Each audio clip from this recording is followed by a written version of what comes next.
good morning, slash good evening, slash good whatever time it is you're actually viewing this. So, you there. Yes, you, the person who's actually watching this at 3 in the morning. I sympathize. I'll try to make this as entertaining as possible. And what better way to do that than to talk about alien invasions? Unfortunately, not really of the Star Wars or Star Trek or even the War of the Worlds variety. But to be honest, if you're looking at U.S. history, and specifically the history of the colonization of North and South America, I think that the best way to think about it is almost like an alien invasion. And the reason why I say that is, the thing about any science fiction alien invasion is that you have usually two society, usually humans and the aliens, whatever the aliens are, and they've never been in contact with each other. You have different types of technology, different societies, different cultures, and then they're thrown together for the first time. Also, by the way, there's a microbiotic collision as well. There's the fact that both aliens and humans also exchange germs and diseases that have never been exchanged before. So, that's kind of a good way to think about what we see in North America from 1492, really, up until really 1607, which is really when we'll actually start to focus more specifically on the eastern coast of what will eventually be the United States. The weird thing about today is that we technically cover more history today, just in terms of number of years, than we do throughout the entire rest of the course. We go all the way back to 20,000 BCE, give or take a few millennia. Most of the rest of the course is much more condensed. Really, the course tends to focus on the period from 1607 CE or AD, depending upon your preference, all the way to the present day. So, give or take about 400 years. Well, today, and really just for the day, we're going to go all the way back in time to 20,000-ish years ago. And I say ish because we're not really sure how far back we have to go to talk about the colonization of North and South America by the first Americans. And of course, I'm referring to Native Americans. And we're going to use that label throughout this course, and for a variety of reasons, I'm not comfortable with it.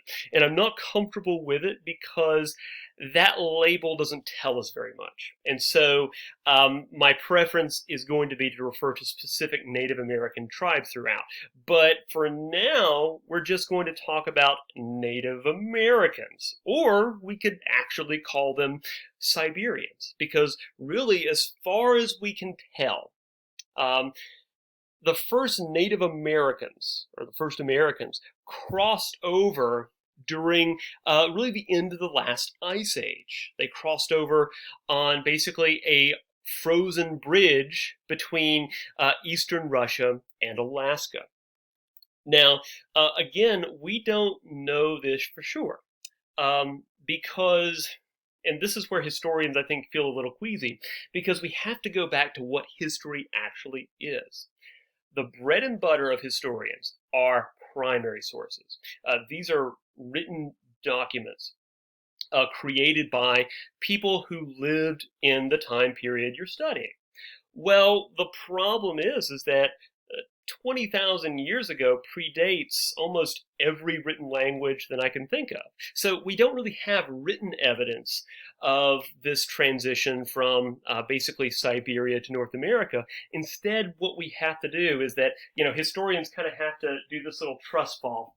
Yay, I didn't fall. We have to do this trust fall and hope that archaeologists can kind of help us out and tell us more about what actually happened.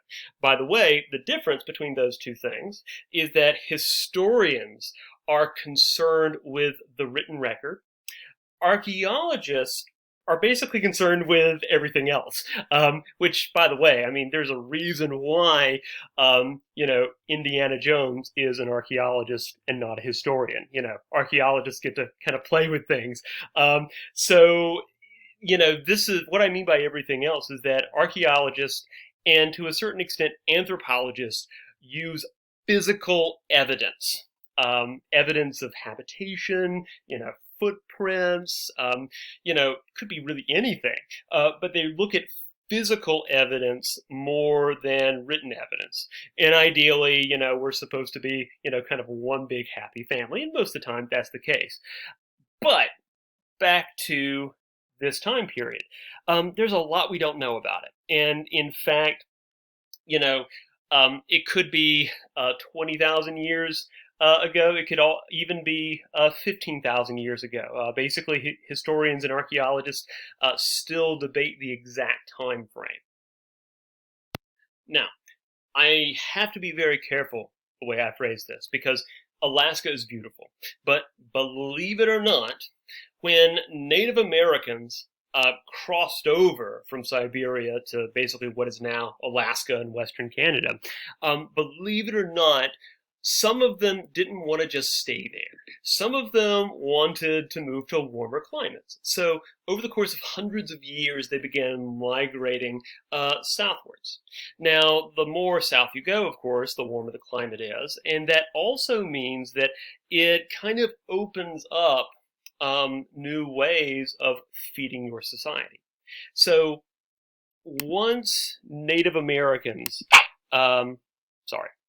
we kind of talked about what is a Native American, but anyway, once Native Americans actually arrive in basically what is central Mexico, near what's now Mexico City, what happens is that around 1500 to 900 BC, we see the first sign of agriculture developing. And for those of you who remember Mr. Habib's world history, you all remember world history, right? There's that. Well, okay, so yeah, Mr. or Miss 3 a.m. I see you there, going into full-on PTSD mode. So, if you remember world history, you'll probably recall the river valley civilizations, right? These civilizations that kind of develop along major rivers. And one of the things that, of course, rivers kind of allow is the beginning of mass agriculture. And, to a certain extent, this is a game changer because with agriculture comes civilization. Because if you're not an agrarian society, you're probably what's called a hunter-gatherer society, in which you're basically hunting for a large portion of your diet. You're also probably foraging for fruits and berries and that kind of thing. But the thing is, in a hunter-gatherer society, it's kind of nice because you basically get buffalo burger every day, right? And who doesn't love buffalo burger? But the thing is that maybe you were like me in adolescence and you get home one day and you're just absolutely starving and you just decide that you can eat like an entire buffalo. And then you actually do it. And you and your friends actually go and consume basically every single buffalo that you can find. Well, you feel really good in that moment, but the problem is, what about tomorrow? And that's not just your problem. It's your entire family's problem. So the friction in hunter-gatherer societies is that if you exhaust your food supply, then it could very easily mean the extinction of your society. So in every hunter-gatherer society, they always have to be very, very careful about overconsumption.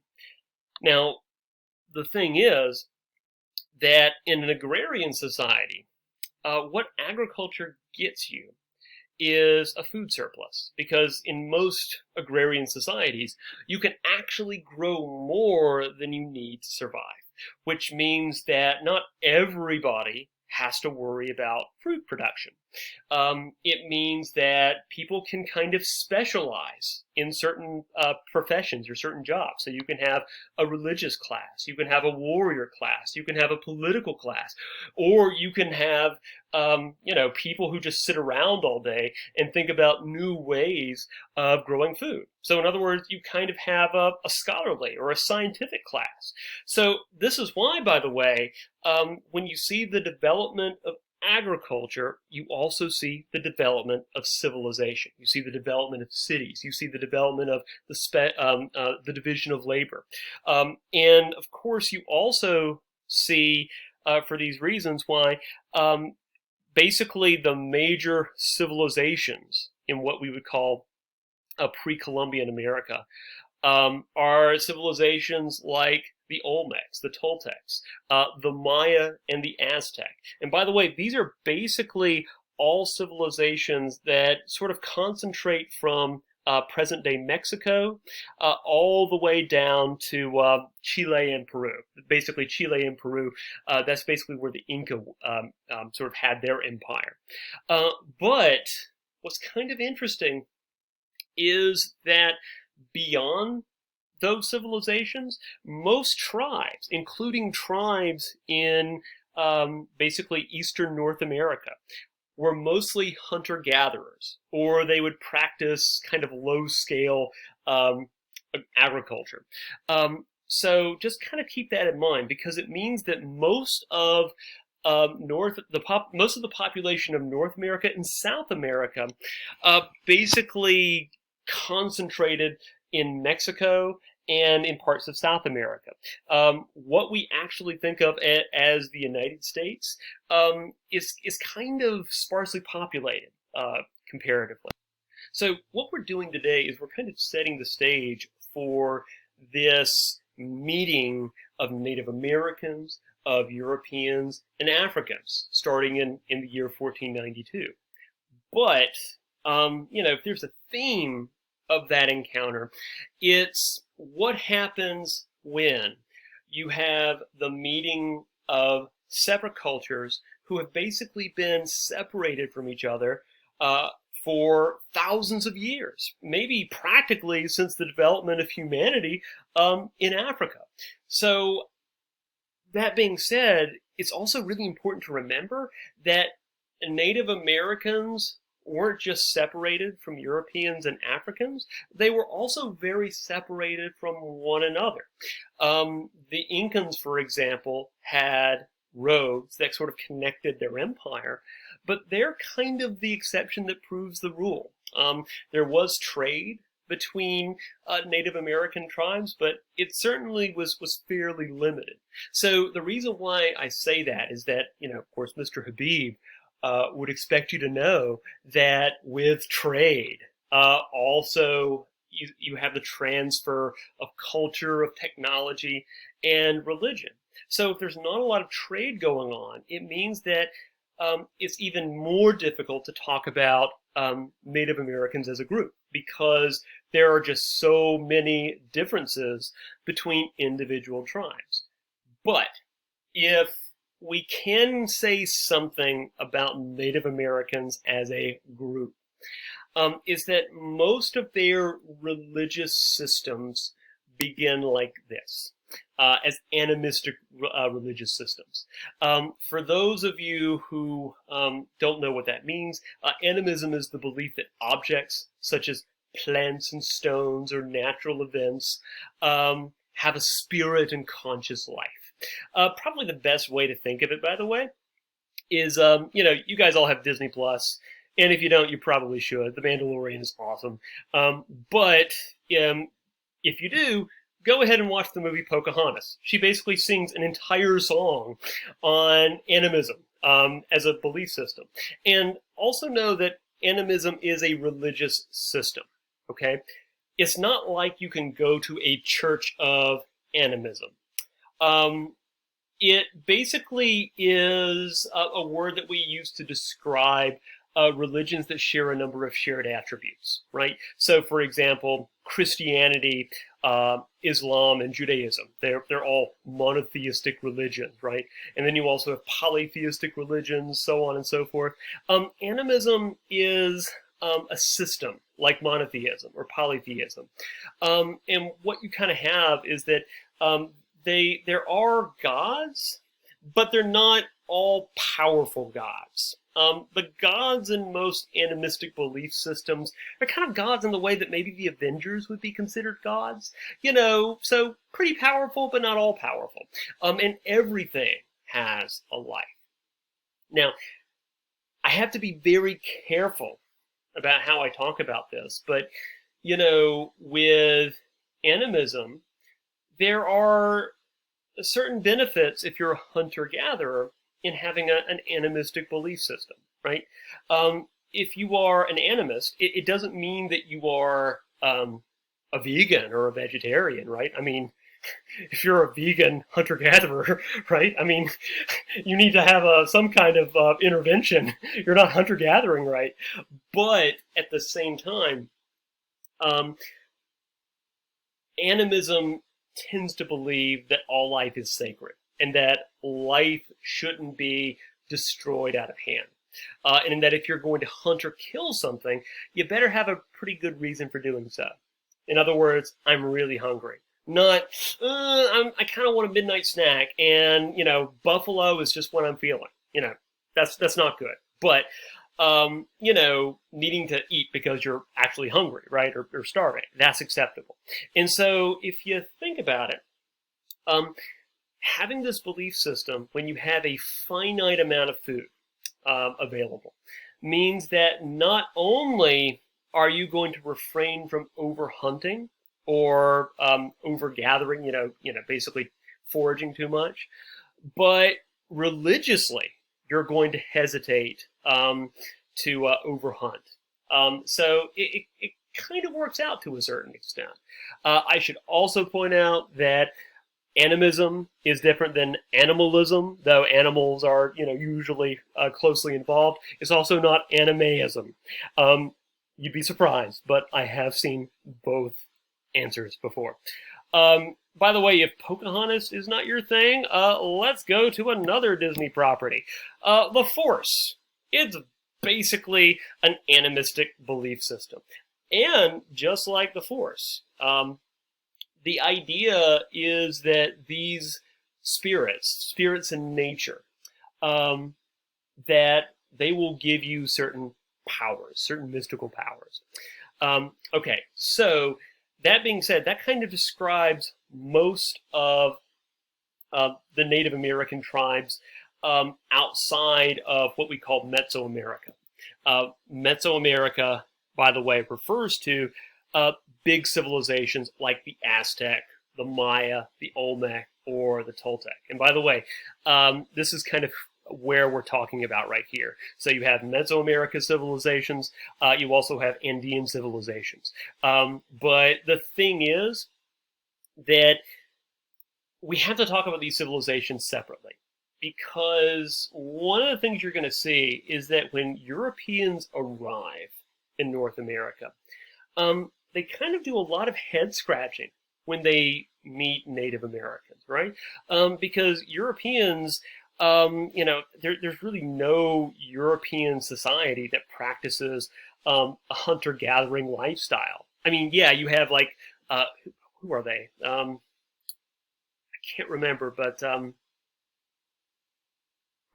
there are people in Finland that travel around raising reindeer. They begin with an L, and it's going to irritate me. But anyway, most European societies don't practice a hunter-gathering lifestyle, right? And so this causes a lot of friction between Native Americans and Europeans. They don't get one another. And they don't get one another precisely because, they don't understand basically their labor system. Probably a good kind of example of this, and maybe it's a dated example, but I don't know if your parents have ever asked, how is it that somebody can make money as a social media influencer? I don't get it. That's a question I hear a lot. And maybe that hits close to home to some of you because I know that there's probably at least one person who's hearing this who's thinking, yeah, it's going to be me. Okay, good luck 3 a.m. But that being said, um, there's kind of a similar dynamic going on, right? Just like your parents can't understand how somebody can be a social media influencer and have a career in that, so too do Europeans and Native Americans have trouble understanding one another. That, however, cannot be said of Europeans and these big civilizations. The thing is that when the first Spanish conquistadors arrive in the New World, um, they kind of intuitively understand civilizations like the Aztec. So let me actually take the Aztec right now because the Aztec were probably the largest. Actually, they absolutely were the largest and most advanced Mesoamerican civilization during what we call the Columbian Exchange. So the Aztecs were an empire that the Europeans would have been very familiar with because in many respects, it was an empire like the Roman Empire. Right? It was a military empire in which the Aztecs would go out and conquer tribes and either demand tribute or demand loyalty. Also, by the way, we have to point out that the Aztec civilization was extremely advanced. There are some historians that estimate that Tenochtitlan was one of, if not the largest cities or city on Earth at the time. Over 300,000 people, or maybe even more. I mean, and just look at just how sophisticated the city is, because it basically is out in the middle of a lake near or over what is currently or what is present day Mexico City. And we actually have some traces of Tenochtitlan in Mexico City itself. This is a terrible picture. I apologize for it. But this is the Aztec, I can't remember if it's the Temple of the Sun or the Temple of the Moon. But, you know, some of the largest pyramids on Earth were constructed by the Aztecs. And also, by the way, you might remember that I said that trade between Native American tribes could sometimes be pretty limited.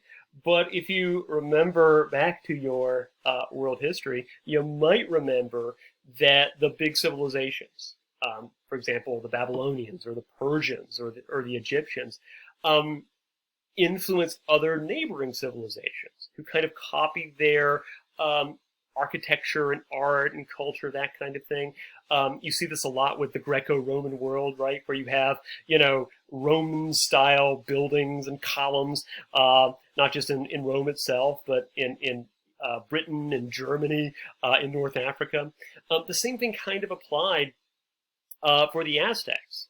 So, I don't know if you guys have seen this, but this is actually a picture from Town Creek Indian Mound near Mount Gilead.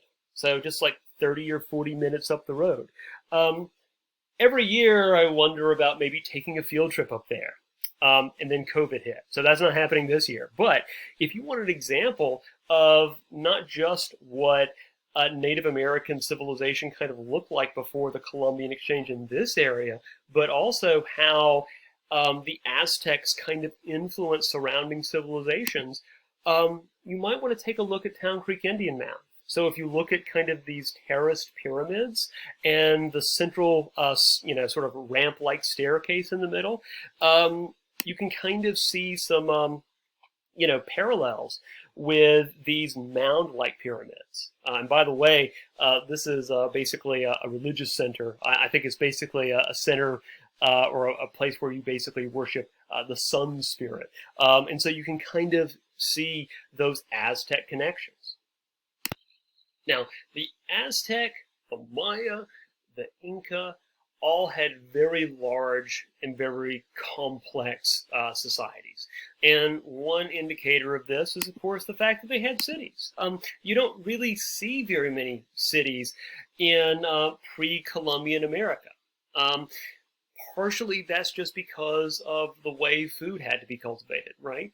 The fact is that if you are basically a hunter-gatherer society, or you're basically depending on foraging, you can't exhaust your food supply.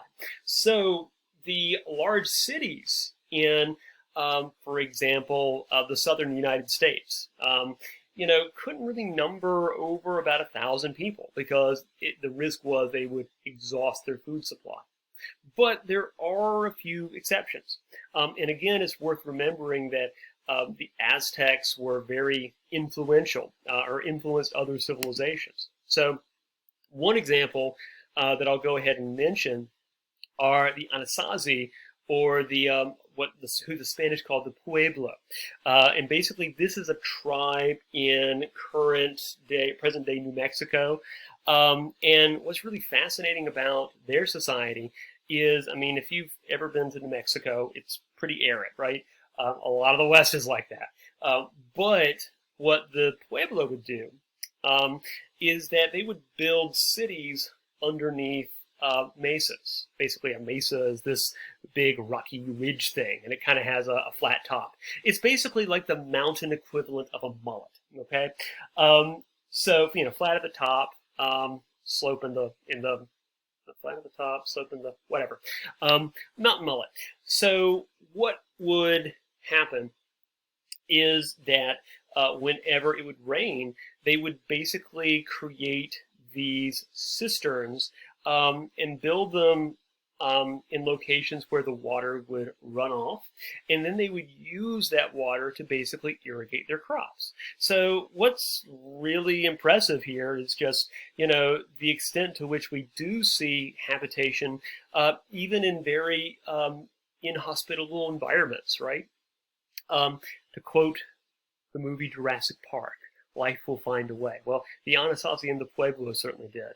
I also want to mention them because the Anasazi and the Pueblo would eventually be colonized by the Spanish. I'm kind of looking ahead a little bit, but you should just go ahead and pay attention to the fact that there is going to be a mass uprising against Spanish rule in 1676. So just go ahead and keep that in mind. We'll come back to it, but I just want to go ahead and introduce them for right now.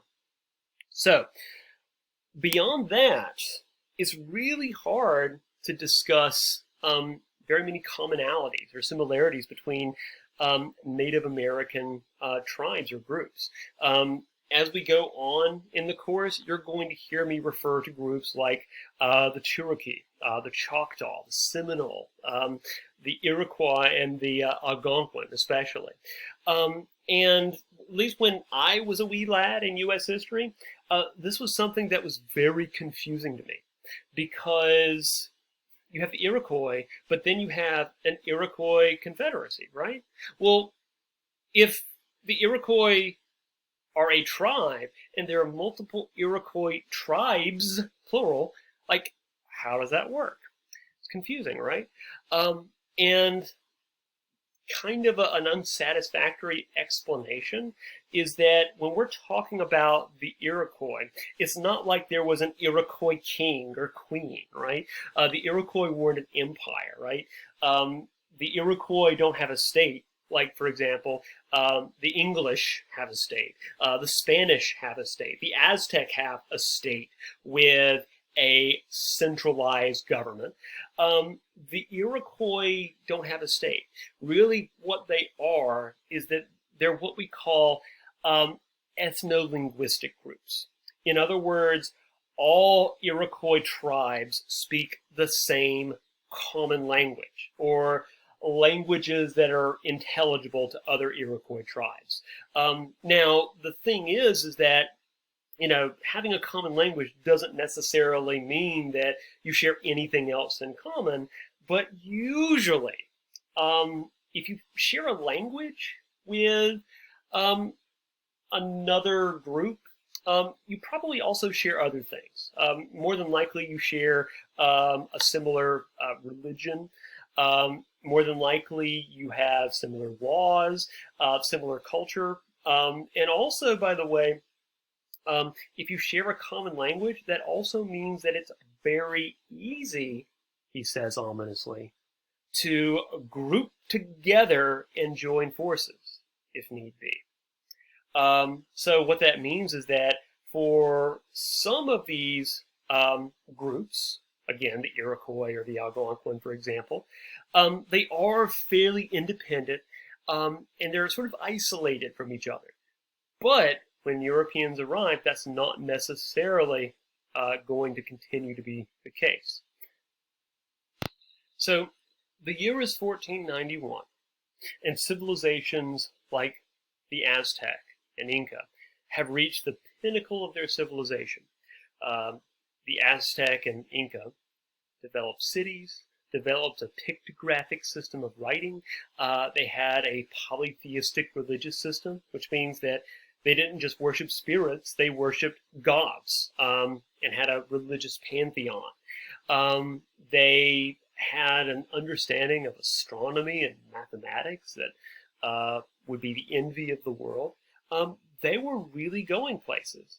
And, even beyond the Aztec and the Inca, the population of the Western Hemisphere was pretty considerable. Historians don't know exactly how large the population was, but anywhere from about 4.5 million people at the low end to up to 100 million people at the high end.